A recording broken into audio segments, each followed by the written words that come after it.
တောင်း TV ရဲ့အပတ်စဉ်သတင်းစီစဉ်ကနေပြန်လဲကြိုဆိုလိုက်ပါတယ်။ကျမတော့လွေးပူပူပါဒီတစ်ပတ်ဆူစီရရှိထားတဲ့သတင်းတွေကိုကျမကတောင်းဝန်ယူပြောပြပေးသွားမှာဖြစ်ပါတယ်။ဆူစီရရှိထားတဲ့သတင်းတွေကတော့မိုင်းဝီမှာအကျင့်စာရိတ္တပြုပြင်ပြီးတဲ့မူရစေဝါသုံးဆွဲသူအမျိုးသား2ဦးကိုခံဝန်ကတိတွေနဲ့မိသားစုတွေစီအနှံတဲ့သတင်း။တောင်းစာတင်ကြားရေးအတွက်အရေးအသွေးမြင့် TOT ဆရာဖြစ်တင်တဲ့အပတ်စဉ်6ဖွင့်နေတဲ့သတင်း။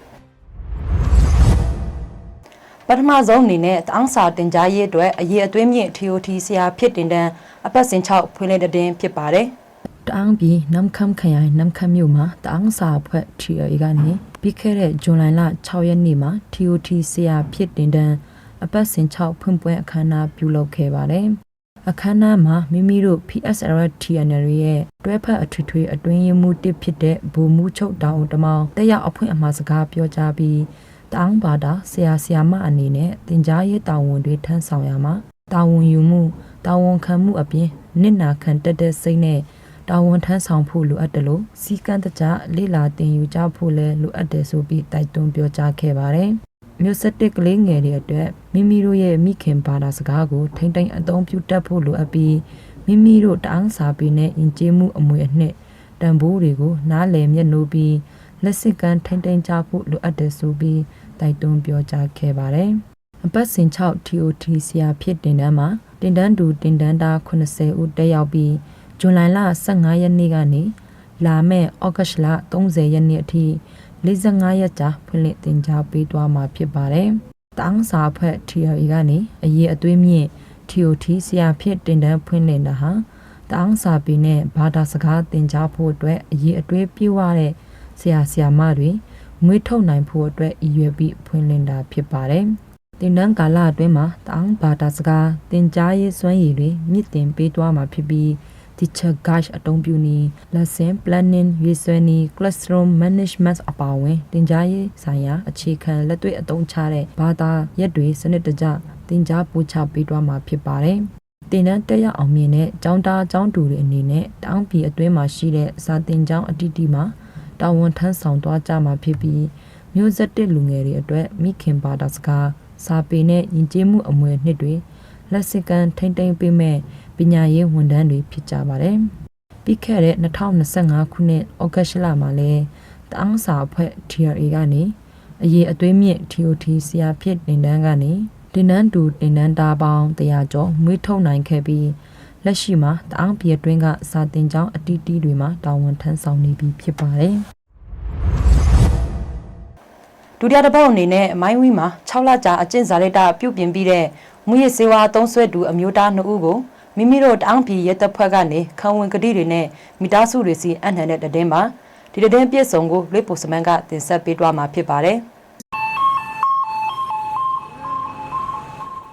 တောင်းပြည်နမ်ခမ်ခရိုင်မိုင်းဝီမြို့မှာပြီးခဲ့တဲ့ဇူလိုင်လ14ရက်နေ့ကအကျင့်စာရိတ္တပြုပြင်ပြီးတဲ့မူရစေဝါသုံးဆွဲသူအမျိုးသား2ဦးကိုမိသားစုတွေစီပြန်ပြီးအနှံခဲ့ပါတယ်။မိမိတို့ PSRFTN ရဲ့မူရစေဝါတိုက်ဖြတ်ရေးဥပဒေအရပထမအကြိမ်ဖမ်းဆီးရမိတဲ့မူရစေဝါသုံးဆွဲသူတွေကိုအကျဉ်းစာရိတ္တပြုပြင်ရေးစခန်းမှာ6လကြာထိန်းသိမ်းပြီးဂတိဝန်ခံချက်နဲ့အတူမိသားစုတွေစီအနှံတာဖြစ်ပါတယ်။ဂတိဝန်ခံချက်နဲ့လွတ်မြောက်လာတဲ့မူရစေဝါသုံးဆွဲသူတွေအနေနဲ့ဒုတိယအကြိမ်မြောက်ဖမ်းဆီးရမိခဲ့ရင်ဥပဒေအရ2နှစ်ကနေ3နှစ်အထိအလောက်ကျန်းနဲ့အတူအကျဉ်းစာရိတ္တပြုပြင်ရေးစခန်းမှာထိန်းသိမ်းခံရမှာဖြစ်ပါတယ်။ပြီးခဲ့တဲ့ဇွန်လ29ရက်နေ့ကလည်းမိုင်းလုံမြို့မှာအကျဉ်းစာရိတ္တပြုပြင်ပြီးတဲ့ဝိရစေဝါသုံးဆွဲသူအမျိုးသား9ဦးကိုမိသားစုတွေစီပြန်ပြီးလွှဲပြောင်းအနှံခဲ့ပါတယ်။မိမိတို့ PSRFTN ရဲ့အနေနဲ့အခုလိုဝိရစေဝါသုံးဆွဲသူတွေကိုအကျဉ်းစာရိတ္တပြုပြင်ပေးတာဟာဝိရစေဝါသုံးဆွဲသူတွေကောင်းမွန်တဲ့လူနေမှုဘဝရောက်ရှိစေလိုတဲ့ရည်ရွယ်ချက်နဲ့လှုံ့ဆော်တာဖြစ်ပါတယ်။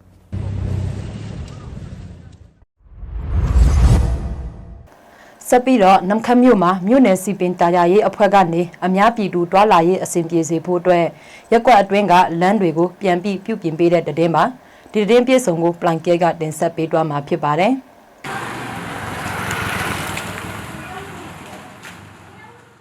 တောင်းပြည်နှက်ခမ်းခရိုင်နှက်ခမ်းမြို့မှာမိမိတို့ PSRFTNA ရဲ့မြို့နယ်စီပင်တိုင်းရဲ့အဖွဲ့ကနေအများပြည်သူနေ့စဉ်တွာလာရေးအစဉ်ပြေချုံးမွေးစေဖို့အတွက်ရက်ကွက်ထဲကလမ်းတွေပြုပြင်မွမ်းမံပေးနေပါတယ်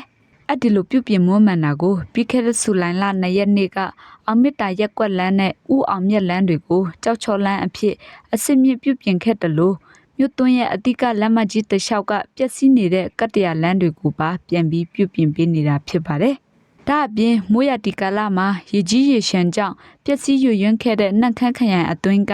ကားလန်းတွေကိုပါမိဘပြည်သူတွာလာရေးမှာအဆင်ပြေချုံမွေးစေဖို့ဆက်ပြီးလှုပ်ဆောင်နေပါတယ်။ပြီးခဲ့တဲ့ဧပြီလနဲ့မေလမှာလဲနှက်ခမ်းမြို့နယ်စီပင်တာရဲ့အဖွဲ့ကနေမြို့သွန်းကစရတန်းရက်ကွက်နဲ့မန်နာရက်ကွက်ကလမ်းနလန်းပြုပြင်ပြီးစီးတယ်လို့ပျက်စီးနေတဲ့တရားနှစ်စင်းလဲပြန်ပြီးပြုပြင်ပြီးစီးခဲ့ပါတယ်။ဒါအပြင်မြို့သွန်းရေစီးရေလာကောင်းမလာစေရေးအတွက်ရေမြောင်းတူးဖော်တာတွေပြုလုပ်ဆောင်ရွက်ခဲ့ပါတယ်။မိမိတို့ PSRF TNRA ရဲ့စီပင်တာရဲ့အဖွဲ့အနေနဲ့ပြည်သူတွေရဲ့နေ့စဉ်လူနေမှုဘဝမှာအသုံးပြုနေတဲ့လမ်းပန်းဆက်သွယ်ရေးအခြေအနေတွေပုံမကောင်းမွန်လာစေဖို့ဒေတာဖွံ့ဖြိုးတိုးတက်ရေးနဲ့အခြေခံအဆောက်အအုံတွေအစင်မြင့်တင်နိုင်ဖို့အတွက်လိုအပ်တဲ့ပြုပြင်ထိန်းသိမ်းရေးလုပ်ငန်းတွေကိုချမှတ်ထားတဲ့စီမံချက်အတိုင်းအကောင့်ထဲပေါ်ဆောင်ရွက်သွားမှာဖြစ်ပါတယ်ရှင်။နောက်ဆုံးတစ်ပုတ်ကတော့နမ်ဆမ်မြို့နယ်ရဲတပ်ဖွဲ့ကနေမူရစေဝါသုံးဆွဲတဲ့အမျိုးသမီးတဦးနဲ့အမျိုးသား2ဦးကိုဖမ်းဆီးရမိခဲ့တဲ့တဲ့တင်ဖြစ်ပါတယ်။ဒီတဲ့တင်ပြည့်စုံကိုပို့စမန်ကပဲတင်ဆက်ပေးသွားမှာပါ။ တအောင်းပြည်နမ်ဆန်ခရိုင်နမ်ဆန်မြို့နယ်မန်လုံးကျေးရွာမှာမြို့နယ်ရဲတပ်ဖွဲ့ကမူရစေဝါရောင်းဝယ်သုံးဆွဲတဲ့အမျိုးသမီးတဦးနဲ့အမျိုးသား2ဦးဖမ်းဆီးရမိခဲ့ပါတယ်။နမ်ဆန်မြို့နယ်ရဲတပ်ဖွဲ့ကနေဒေသခံမိဘပြည်သူတွေရဲ့သတင်းပေးချက်အရပြီးခဲ့တဲ့ဇူလိုင်လ9ရက်နေ့မှာမန်လုံးရွာခန့်ဒေါ်ကုန်းစာနဲ့ဦးအောင်မင်းကိုဖမ်းဆီးရမိခဲ့ပြီးဇူလိုင်လ12ရက်နေ့မှာဦးအောင်လှကိုဖမ်းဆီးရမိခဲ့တာဖြစ်ပါတယ်။ဖမ်းဆီးရမိတဲ့မူရစေဝါရောင်းဝယ်သူတွေစီမှာရာမလို့ခေါ်တဲ့စိတ်ကြွယူသွဆေးပြား339ပြားတင်စီရမိခဲ့ပါတယ်။လက်ရှိမှာ၎င်းတို့ကိုမိမိတို့ PSLF TNRA ရဲ့မူရစေဝါတိုက်ဖြတ်ရေးဥပဒေနဲ့အညီအရေးယူသွားမှာဖြစ်ပြီးမူရစေဝါသုံးဆွဲသူတွေကိုတော့အကျဉ်းစာရိတ္တပြုပြင်ရေးစခန်းမှာအကျဉ်းစာရိတ္တတွေပြန်ပြီးပြုပြင်ပေးသွားမှာဖြစ်ပါတယ်။မိမိတို့ PSLF TNRA အနေနဲ့မူရစေဝါတိုက်ဖြတ်ရေးလုပ်ငန်းတွေကိုအမျိုးသားရေးတာဝန်တရက်အဖြစ်အလေးထားပြုလုပ်ဆောင်ရွက်နေတာဖြစ်ပြီးမူရစေဝါရောင်းဝယ်သုံးစွဲမှုပပျောက်စေဖို့နဲ့လူငယ်တွေရဲ့အနာဂတ်ကိုကာကွယ်ထိန်းကျောင်းဖို့လူမှုဘဝအလုံးစုံအေးချမ်းစေဖို့အတွက်တရားဥပဒေစိုးမိုးရေးလုပ်ငန်းတွေကိုအရှိန်အဟုန်မြင့်ပြုလုပ်ဆောင်ရွက်သွားမှာဖြစ်ပါတယ်။ပြီးခဲ့တဲ့ဇူလိုင်လ23ရက်နေ့ကလည်းမိုင်းလုံမြို့မှာအကျဉ်းစာရိတ္တပြန်ပြီးပြုပြင်ပြီးတဲ့မူရစေဝါသုံးဆွဲသူအမျိုးသား9ဦးကိုမိသားစုတွေစီပြန်ပြီးလွှဲပြောင်းအနံ့ခဲ့ပြီးဖြစ်ပါတယ်။